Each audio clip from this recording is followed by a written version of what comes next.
Good morning, सत श्री अकाल, जय हिंद, जय भारत।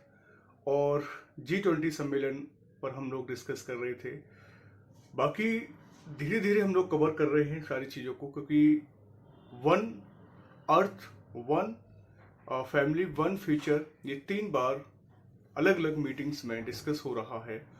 फर्स्ट मीटिंग में हमने डिस्कस किया था। अब सेकंड मीटिंग में जो डिस्कस होगा वो होगा वन फैमिली। और आज जो थर्ड सेकंड डे चल रहा है G20 का, उसमें डिस्कस होगा फ्यूचर के बारे में, वन फ्यूचर के बारे में गाइस। तो जो भी डिस्कस हुआ है वन फैमिली के बारे में डिस्कस हुआ है कल तक का डिटेल्स में, वो हम लोग चर्चाएं करेंगे G20 से संबंधित गाइस। ठीक है। वेरी इंपॉर्टेंट टॉपिक रहेंगे और सभी एग्जाम्स के लिए और बाकी अवेयरनेस के लिए बहुत अच्छा पॉइंट है। अब तक का ये G20 सफल माना जा रहा है। मैक्सिमम 200 बैठकों के बाद ये वाली बैठक सबसे ज़्यादा सफल मानी गई है गाइस। हमें गर्व है अपने भारत देश पर। और एक बात और मैं बता देता हूँ, जो इंडिया वर्ड था, Indian national democratic inclusive alliance, जो महागठबंधन ने बनाया था, उस बेस पर उस शब्द को, जो हमारा शब्द इंडिया से मैच कर रहा है, भारत देश इंडिया का, तो वो इंडिया का जिक्र आपके G20 में नहीं किया गया है। प्रधानमंत्री की टेबल पर इंडिया की जगह भारत देश लिखा मिला है। अब इससे इंडिकेट हो चुका है कि India will be Bharat, India Bharat होगा गाइस। तो भारत को रिप्रेजेंटेटिव कर रहे थे और चेयर कर रहे थे हमारे प्राइम मिनिस्टर नरेंद्र मोदी जी। नरेंद्र मोदी जी ने बेहतरीन तरीके से सभी देशी विदेशी मेहमानों का स्वागत किया और बहुत तरीके से सुव्यवस्थित ढंग से discipline, culture, art and literature का भव्य स्वागत विदेशी मेहमानों के मतलब हमने विदेशी मेहमान को लुभाने के लिए किया गया गाइस। जैसे ही एयरपोर्ट से उतरते थे तो हम लोग अपना आर्ट एंड कल्चर, यहाँ तक लिटरेचर भी हमारे विदेशी मेहमानों को लुभाने में काम आया और विदेशी मेहमान तालियां क्लैपिंग बजाते हुए आगे G20 में शामिल होने के लिए निकल गई गाइस। G20 एक बहुत बड़ा एक सपना रहा इंडिया के लिए और इंडिया के लिए अब तक का सबसे सफल G20 माना जा रहा है। दिल्ली घोषणा पत्र पर सहमति बन गई है, 100% सहमति बन चुकी है। बहुत ग्रेट बात है, 100% सहमति। और 73 मुद्दे पर 37 पन्नों पर G20 सफल हुआ है। याद रखना है पॉइंटों को, ठीक है गाइस। और दिल्ली घोषणा पत्र में भी 9 बार आतंकवाद का जिक्र किया गया है, 9 टाइम्स आतंकवाद का जिक्र किया गया है। और 4 बार यूक्रेन रशिया जो युद्ध चल रहा है उस पर भी प्रधानमंत्री जी ने विचार विमर्श, मंथन और चर्चा की गाइस। ये दिखने को G20 में मिला है भारत मंडप के अंडर हमने। और भारत मंडप, जैसे ही शादी का मंडप होता है उसके नीचे बैठे रहते हैं, ऐसे ही भारत मंडप के नीचे बैठकर सभी देशों के मेहमानों ने इस G20 पर अपनी 100% सहमति दे दी गाइस। ये भारत देश के लिए बहुत बड़ी सफलता मानी जा रही है। और साथ में वन फैमिली में एक और बहुत बड़ा प्रोजेक्ट पर सहमति बनी है, उसे कहते हैं middle east connectivity corridor. Middle east connectivity corridor में मतलब हम पश्चिमी यूरोप के साथ अच्छा व्यापार कर सकते हैं। पश्चिमी यूरोप के साथ हम लोग बहुत गहरा संबंध स्थापित करेंगे। आने वाले फ्यूचर में आने वाले जो भी चुनौतियां होंगी, हम इस मिडिल ईस्ट कनेक्टिविटी कॉरिडोर से पूर्ण करेंगे, जिसमें 9 देश शामिल रहेंगे। UAE भी शामिल है इसमें गाइस, सऊदी अरब भी शामिल है और बाकी यूरोपीय कंट्रीज शामिल हैं 7। तो लगभग 9 countries middle east connect corridor से कनेक्ट रहेंगी। कॉरिडोर है एक तरह से, इससे कनेक्ट रहेंगी, जिससे हमारा देश का व्यापार टॉप लेवल पर, और जो 9 देशों के साथ एकदम कॉरिडोर कनेक्टिविटी हुई है वहाँ पर भी बड़े बड़े मुद्दों को हम सॉल्व कर पाएँ और बड़े बड़े जो इंटरनेशनल मॉनिटरी हैं या इंटरनेशनल पॉलिसीज़ हैं उनको हम लोग एग्जीक्यूट कर पाएँ और इन्वेस्टमेंट FII जो भी हैं उन पर भी हम लोग फोकस कर पाएँ गाइस एक्चुअली क्या है, राष्ट्रपति जो जो बाइडेन साहब हैं वो तीसरी बैठक में शामिल नहीं हो पा रहे वन फ्यूचर वाली में। तो वो आज ही 10:30 बजे फ्लाइट थी उनकी वियतनाम के लिए। तो वियतनाम में कुछ प्रोजेक्ट पर साइन करके वो डायरेक्ट वियतनाम से अमेरिका के लिए रवाना हो जाएंगे। ठीक है, फिलहाल तो वो वियतनाम जा रहे हैं और अमेरिका में जाकर अपनी जो 9/11 की बरसी है उसमें भी शामिल होना चाहेंगे गाइस। ठीक है, क्योंकि 9/11 आप जानते हैं, क्योंकि वहाँ पर 9/11 यानी कि 9 नवंबर है, 11 सितंबर को जो वर्ल्ड ट्रेड एक आतंकवादी वो हुआ था हमला वहाँ पर, तो उसमें बरसी में शामिल होंगे गाइस। तो देश के वहाँ के राष्ट्रपति हैं तो उनका तो जाना मतलब पूरी तरह से तय था। फिर भी वो जो भी प्रपोजल थे उन पर वो पहले भी सहमति और अपना साइन हस्ताक्षर कर चुके हैं गाइस। ठीक है, G20 में सबसे ज़्यादा मुद्दा रहा हमारा आतंकवाद पर, साइबर क्राइम्स पर और health, energy, then food, fuel और फर्टिलाइजर्स। और साथ में जो भी हमारे आतंकवाद का मुद्दा रहा उसको हमने 4 बार हमारे पीएम साहब ने यूक्रेन वार को लेकर काफ़ी सारी दिल्ली घोषणा पत्र में भी डिस्कस किया था, और साथ में 9 बार जो डिस्कस किया है वो भी मतलब दिल्ली घोषणा पत्र में आतंकवाद को लेकर डिस्कस किया गया था 9 बार गाइस। ठीक है, तो ये पॉइंट तो हमारे G20 से रिलेटेड रहेंगे। अब G20 बन गया G21 गाइस। ठीक है, वो मैं पहले ही बता चुका हूँ कि 21 का जो अफ्रीकन यूनियन है वो शामिल हो गया है प्रधानमंत्री प्रेसिडेंसी में। G21 शामिल हुआ है अफ्रीकन यूनियन। अफ्रीका में लगभग 55 देश हैं, 55 देशों का पूरा समूह अब G20 में शामिल कर लिया गया है। अब G20 is now G21 guys. ठीक है, तो बहुत सारे महत्वपूर्ण पॉइंट हैं, बिंदु हैं जो हम लोग यहाँ पर डिस्कस कर रहे हैं गाइस। G21 जब शामिल किया गया था अफ्रीकन यूनियन को, तो काफ़ी सारी क्लैपिंग पूरी सभा में भारत मंडप के नीचे जो बैठे थे सब एक्साइटेड थे। पहले ही प्लान बना लिया था, अफ्रीकन यूनियन पर चर्चा चल रही थी 2-4 महीने से ही कि इनको हम लोग शामिल करेंगे और फोकस करेंगे जो अल्प विकसित देश हैं, जो गरीब हैं, जहाँ पॉवर्टी ज़्यादा है, अनएम्प्लॉयमेंट है, आतंकवाद ज़्यादा है। तो G21 मिलकर उन देशों के लिए काम करेगा और हमेशा के लिए तत्पर रहेगा। हम सब एक हैं, क्योंकि हमारा जो स्लोगन है वो भी अच्छा था, है ना, 1 अर्थ और 1 फैमिली 1 फ्यूचर। ठीक है गाइस, और थीम हमारी आप जानते हैं वसुदेव कुटुंबकम है, लोटस सिंबल है। और लगभग G20 जो गठन हुआ था वो शायद दिसंबर 1919 में हुआ था, 1999 में, और जिसकी पहली अध्यक्षता की थी अमेरिका ने गाइस। G20 की पहली अध्यक्षता अमेरिका ने की थी गाइस। ठीक है, और G20 जो हुआ है पहले इंडोनेशिया में हुआ था भारत से पहले, अब भारत में हो रहा है, और भारत के बाद अब होगा ब्राज़ील में गाइस। ठीक है, हर वर्ष G20 का क्या होगा, मतलब शिखर सम्मेलन हुआ करेगा हर वर्ष।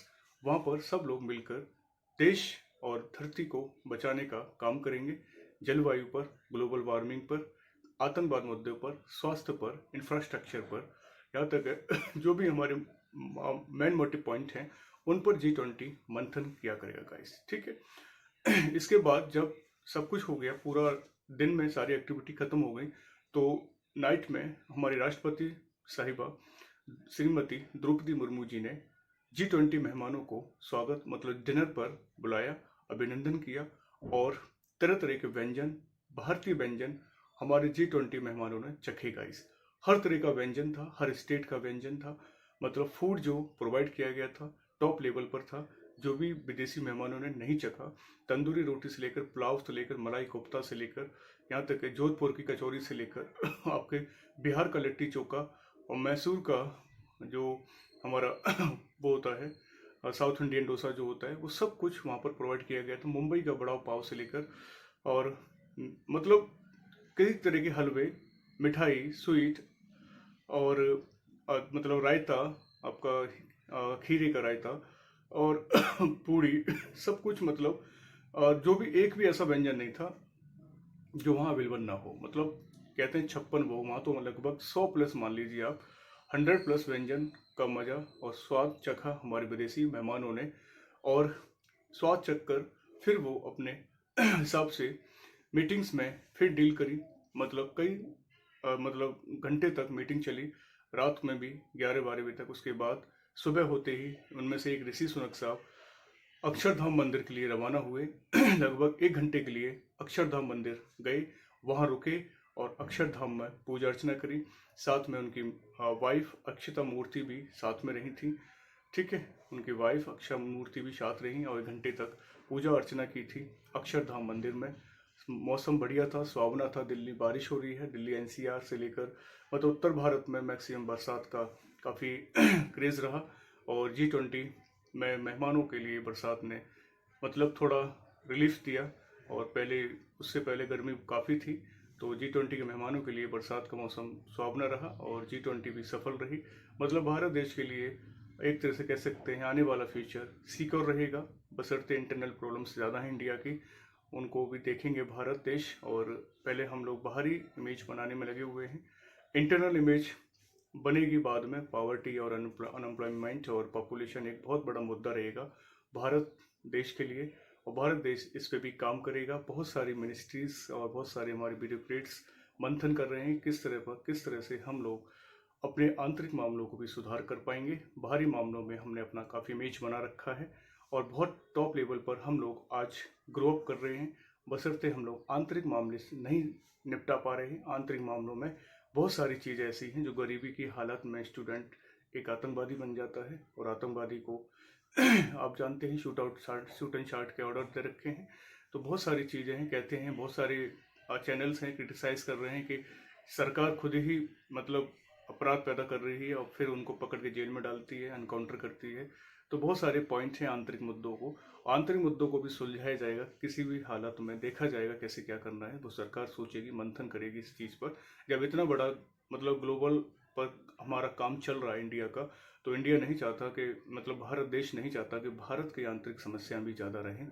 आंतरिक समस्या पर भी विचार मंथन सरकार करेगी इस लेवल पर गाइस। तो ऋषि सुनक साहब पहले ऐसे प्रधानमंत्री बने जो अक्षरधाम मंदिर में जाकर उसकी भव्य संस्कृति आर्ट एंड कल्चर को उन्होंने शुक्रिया अदा किया और कहा कि बहुत बड़ा मतलब इनक्रेडिबल यहाँ की आर्ट एंड कल्चर अक्षरधाम मंदिर में देखने को मिली, कहीं भी दुनिया में नहीं मिला गाइस। तो बहुत बड़ा उनके लिए एक कह सकते हैं सदमा जैसा था कि अचानक इतना बड़ा और भव्य मंदिर कैसे किस तरह से बनाया गया होगा। अक्षरधाम मंदिर, यहाँ 1 घंटे ऋषि सुनक साहब ब्रिटेन के पीएम साहब किसी भी मतलब दंडवत प्रणाम करते हुए, ये देखिए आप, जहाँ हम ब्रिटेन के गुलाम रहे 200 साल तक, वहाँ के पीएम साहब मतलब हैं हमारे भारत मूल के निवासी ही, लेकिन वहाँ के पीएम साहब हैं तो चार्ल्स थर्ड के पीएम हैं वहाँ के।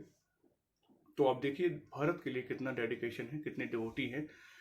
और जो अक्षता मूर्ति हैं वो ऑलरेडी नारायण मूर्ति जी की बेटी हैं, तो वो भी हमारी इंडियन सिटीजनशिप में शामिल हैं। और साथ में भारत देश के लिए काफ़ी सहानुभूति है हमारे ऋषि सुनक साहब की।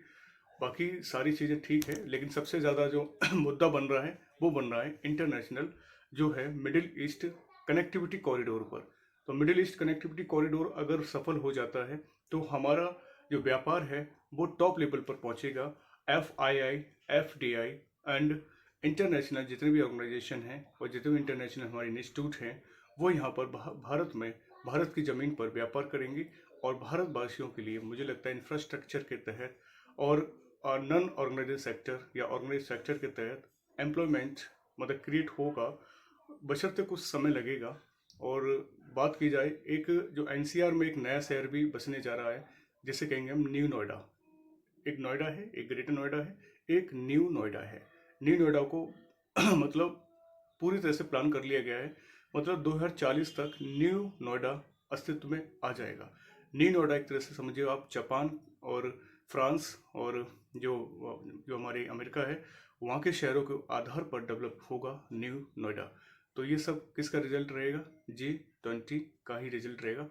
जो बड़े बड़े शहरों को बड़े बड़े इंफ्रास्ट्रक्चर के तहत ढक दिया जाएगा और वहाँ पर हमारे जो हमारे मजदूर हैं, जो हमारे श्रमिक हैं, जो हमारे अनएम्प्लॉयमेंट मेंबर्स हैं, जो हमारे अनऑर्गेनाइज सेक्टर में काम कर रहे हैं, उनको बेहतर और परमानेंट रोजगार देने की भी मुहिम चलाई जाएगी गाइस।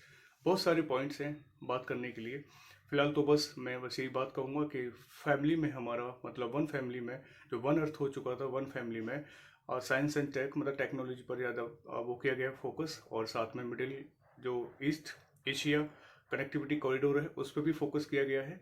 और वहाँ पर देखा जाए नई दिल्ली घोषणा पत्र में भी 9 बार आतंकवाद का जिक्र किया गया और साथ में 4 बार यूक्रेन और रशिया के बारे में भी डिस्कस किया गया है। ठीक है गाइस। और फैमिली में ही वन फैमिली में राष्ट्रपति मैडम जी की तरफ से विदेशी मेहमानों को डिनर प्रोवाइड किया गया और G21 बन चुका है। अफ्रीकन यूनियन के 55 देश इसमें शामिल हो चुके हैं। ठीक है गाइस। तो G20 संबंधित जो भी क्वेश्चंस बनेंगे आपके, चाहे ये वीडियो कंप्यूटर बच्चे देखें चाहे कॉमन मैन देखें, सबके समझ में आना चाहिए, क्योंकि G20 का मतलब होता है डेवलपमेंट। मतलब एक जब G20 का जब बैठक हुई थी, चेयर कर रहे थे हमारे पीएम साहब, तो उन्होंने एक ही नारा दिया था, सबका साथ, सबका विकास, सबका विश्वास, सबका प्रयास।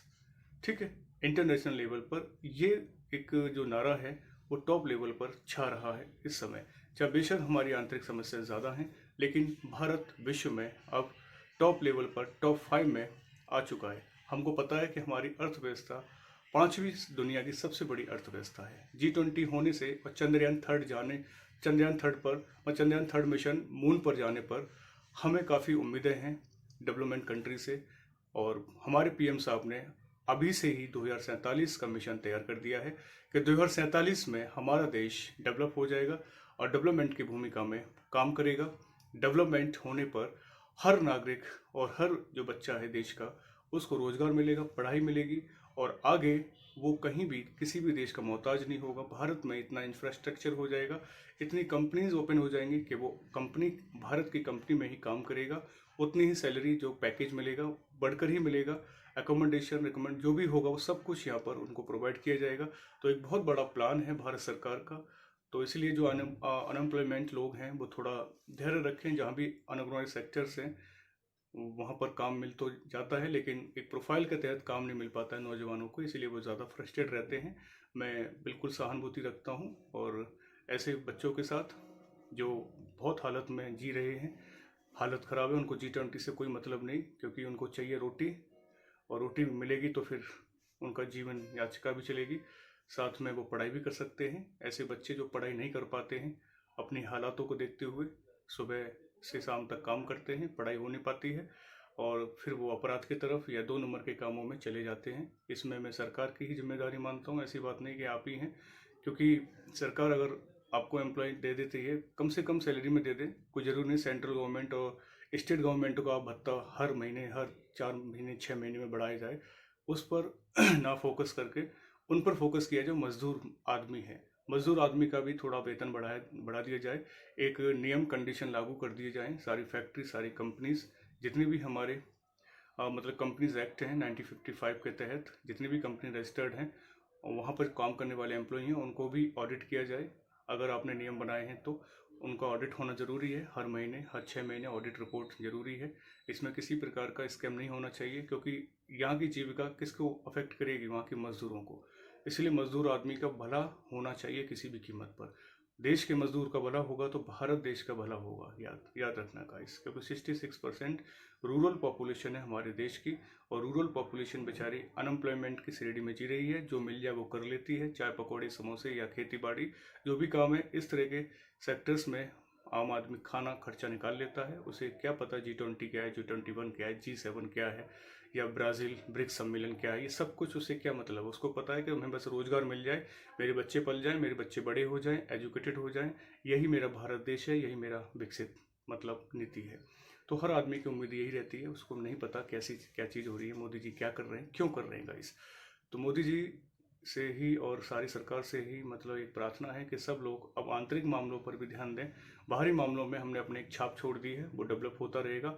आंतरिक मामलों पर भी छाप छोड़ें, ताकि हर युवा के पास एक छोटी सी नौकरी हो, छोटा परिवार हो, खुशी परिवार हो, अपराध और आतंकवाद की तरफ हमारे नौजवान मतलब मूवमेंट ना करेगा। इस बहुत सारे पॉइंट्स हैं डिस्कस करने के लिए, अनलिमिटेड पॉइंट्स हैं, लेकिन मैं बस इतना ही कहूँगा G20 और G21 जो न्यू मेंबर बना है अफ्रीकन यूनियन, कि वो भी मतलब अपने आप को डेवलप करें, क्योंकि 55 देशों में से लगभग 45 देश अफ्रीका के जो हैं वो काफ़ी मतलब हालत में मतलब नहीं सुधरे हैं, और उनकी बहुत सारी हालत ख़राब हैं। जैसे लीबिया है, अल्जीरिया है, नाइजर है, सोमालिया है, कीनिया है, आपके मोरक्को है।